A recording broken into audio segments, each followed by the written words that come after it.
Hi guys, Andy Carter here, PGA teaching professional at Trafford Golf Centre, and today I'm going to bring some slight variety into the short game and the pitching today.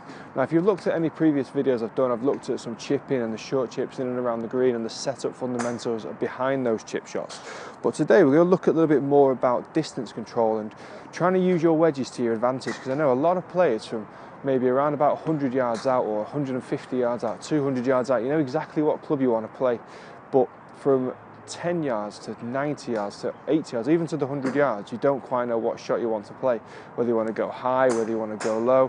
So I want to try and bring in a concept today that gives you a little bit more of a decision to make between what type of swing to play and what club to use.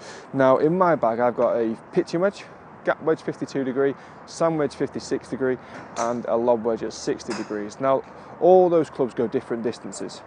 Now if I swing them all with one golf swing, they'll all go 4 different distances. So if I give myself 3 golf swings, I've now got 12 distances. And the 3 golf swings are going to be 8 o'clock, 9 o'clock, and 10 o'clock. Now for example, I might hit a 9 o'clock lob wedge around about 50 yards, but then I might actually hit a little 8 o'clock pitching wedge the same distance. 2 completely different trajectories. One's really high, one comes out much more penetration. So we've got to decide then on the golf course which one you want to use. Do you want to use the high one to get over a bunker? Do you want to use the low one just to kind of come in quite quick with a little bit of spin and just get the ball stopping relatively fast?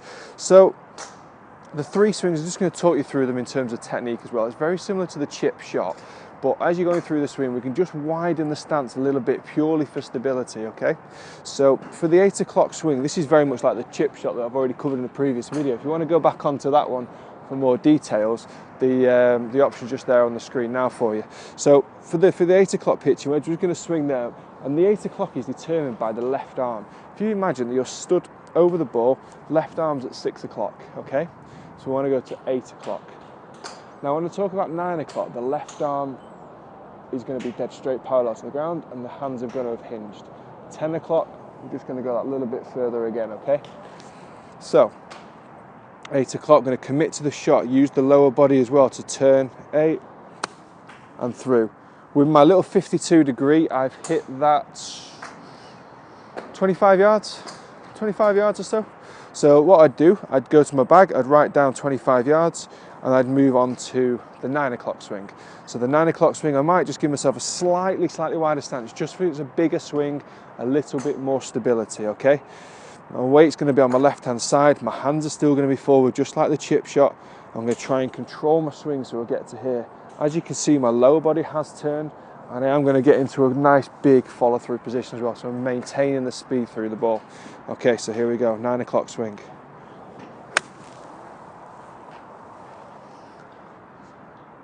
Okay, so I've hit that around about 70 yards, 75 yards I've hit that one. Now we're going to go on to the 10 o'clock swing. So this time, I'm going to get the swing going a little bit further. It's almost like a little 3/4 shot, this one. So I've got a slightly wider stance again, just for a little bit more stability. My hands are going to be forward of the ball, and my weight's going to be on my left-hand side. Need full commitment into this shot as well.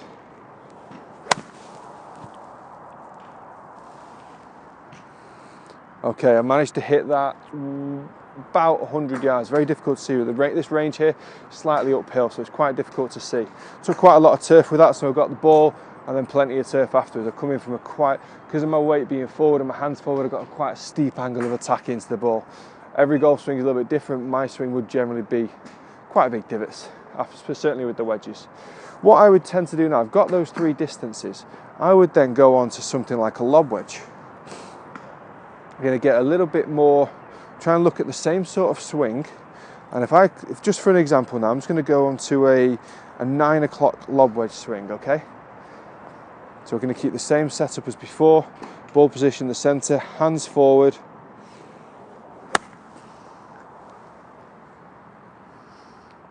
$50 yards, just like I said before actually. So 50 yards with the lob wedge, combine that to my 25 yard 8 o'clock with the gap wedge, and 75 yards with the 9 o'clock with the gap wedge. I've now just covered 25, 50, 75 and 100 with 3 golf swings. If you can imagine, you do all of your golf clubs, they all start interlinking, they all start overlapping a little bit, and now you've got much more of a process you can go for on the golf course. You've got a decision to make, and it's not a complete and utter guesstimation. Okay, there are factors like the wind and everything you have to take into consideration, but if you've got a good kind of 70%, 80% knowledge on where you need to hit that ball, how you need to hit it, then straight away your golf shots are going to be better, and you can start to get up and down a little bit more, or maybe not miss as many greens, maybe not catch as many too heavy or thin. Your striking is going to be better as well. So let me know how you get on with that. Leave some comments below. If any questions, please fire away. Let me know what's going on your game as well. Please subscribe to my channel, add me on Facebook, and follow me on Twitter also. Please, guys, thank you very much for watching. See you again soon.